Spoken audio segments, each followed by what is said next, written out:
तैयार हो जाओ दोस्तों, स्वागत है आपका मेरे चैनल सुपर लेवल मानवा में। कहानी की शुरुआत में हम देखते हैं कि एक बूढ़ा आदमी जो जमीन पर गिरा हुआ है और उसके नाक और मुंह से खून निकल रहा है और उसके ठीक सामने हमारा मेन कैरेक्टर खड़ा हुआ है और वो सोच रहा है कि ये मेरे ग्रैंडपा है, इनको किसने मार दिया और ये मेरी आंखों से आंसू क्यों नहीं आ रहे और मुझे कोई दर्द क्यों नहीं हो रहा। ये मेरे फैमिली के इकलौते मेंबर थे। मैं कितना घटिया इंसान हूँ। और सीन चेंज होता है। ग्रैंडपा देखो मैंने क्या ढूंढा, एक स्पिरिट कनेक्शन जड़ी बूटी। ग्रैंडपा बोलते हैं अच्छा किया। और मेन कैरेक्टर बोलता है जैसे आपने बोला था ईस्टर्न पार्ट में जाकर ढूंढो। और मैंने वहाँ जाकर ढूंढा और मुझे ये मिल गई।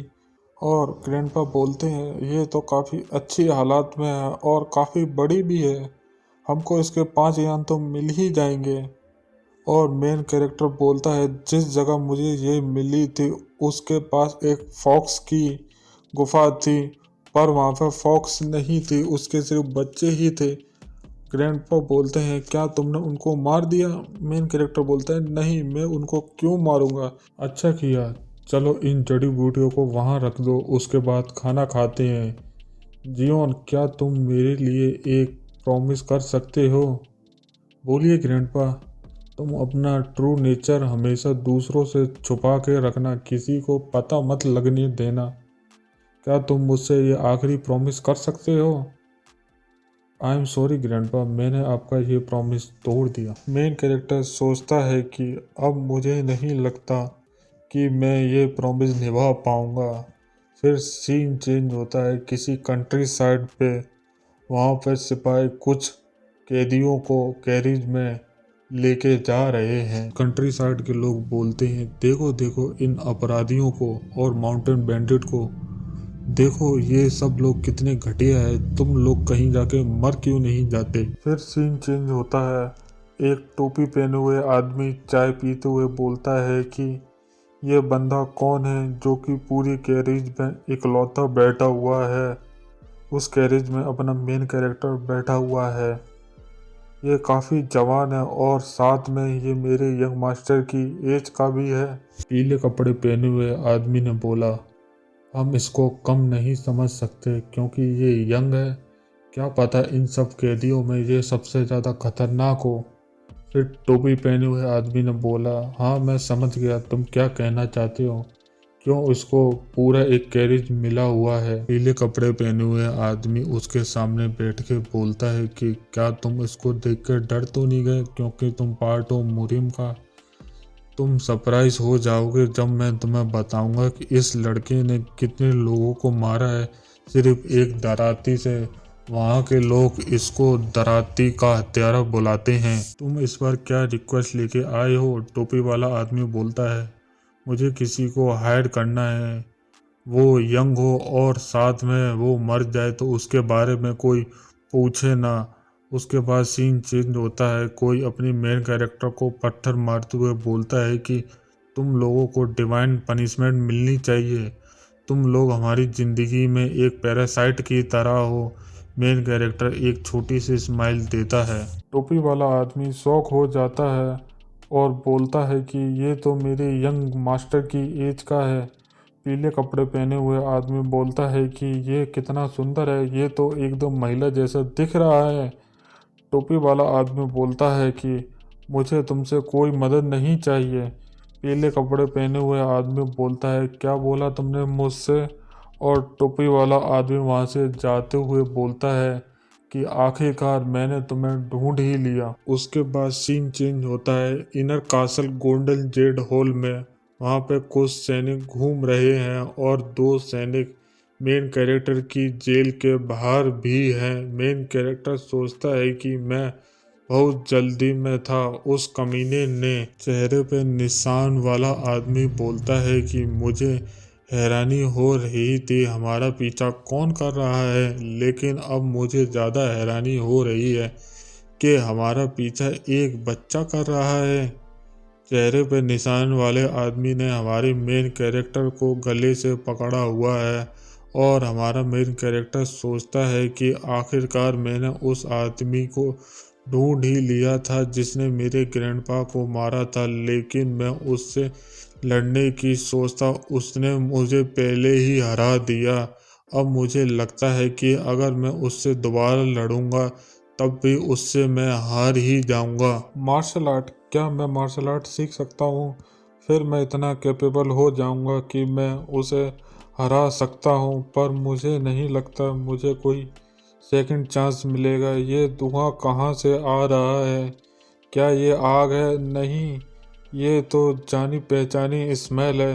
ये तो जड़ी बूटी वाली स्मेल है जो कि ग्रैंडपा ने मुझे बताई थी, जैसे कि लिजार्ड टेल और पर्पल जड़ी बूटी, valerian root, birth root, sleep aroma. इससे मेन कैरेक्टर को नींद आ रही है। उसका जेल का दरवाज़ा खुलता है। टोपी वाला आदमी अपने हाथों से हमारे मेन कैरेक्टर की पैर की जंजीरों को तोड़ देता है। जैसे ही जंजीरें टूटती हैं हमारा मेन कैरेक्टर अपनी आंखें खोल लेता है। उसकी आंखें खुली देख के टोपी वाला आदमी शौक में चला जाता है और उसके बाद हमारा मेन कैरेक्टर अपने घुटने से उसके पेट में मारकर वहां से भागने की कोशिश करता है। पीछे से टोपी वाले आदमी ने हमारे मेन कैरेक्टर के प्रेशर पॉइंट को बंद कर दिया और वो बोलता है कि अब तुम हिल नहीं पाओगे। मेन कैरेक्टर सोचता है कि क्या उसने मुझे पकड़ लिया। फिर उसने मार्शल आर्ट का यूज़ किया। टोपी वाला आदमी मेन कैरेक्टर को उठा के दीवार में घुसा देता है। मेन कैरेक्टर सोचता है कि मार्शल आर्ट क्या यह वही है जिसने मेरे ग्रैंडपा को मारा? नहीं, उस कमीने की आंख के नीचे एक काफ़ी अच्छा खासा निशान है। पीछे से कोई उसको गार्ड किम बुलाता है। मेन कैरेक्टर सोचता है कौन है ये? गार्ड किम बोलता है मैंने आपको बोला था यंग मास्टर, आप मेरा बाहर इंतज़ार कीजिए। यंग मास्टर बोलता है कि मुझे कभी प्रिजन के अंदर आना था इसलिए मैं अंदर आया, पर यहाँ की स्मेल बहुत बेकार है। मेन कैरेक्टर सोचता है मैं उसका चेहरा देख सकता हूँ। गार्ड किम ने मेन कैरेक्टर को बाल से पकड़ के उठा के बैठा दिया। यंग मास्टर बोलता है तुमने सही कहा, इसका चेहरा मेरे जैसा ही है।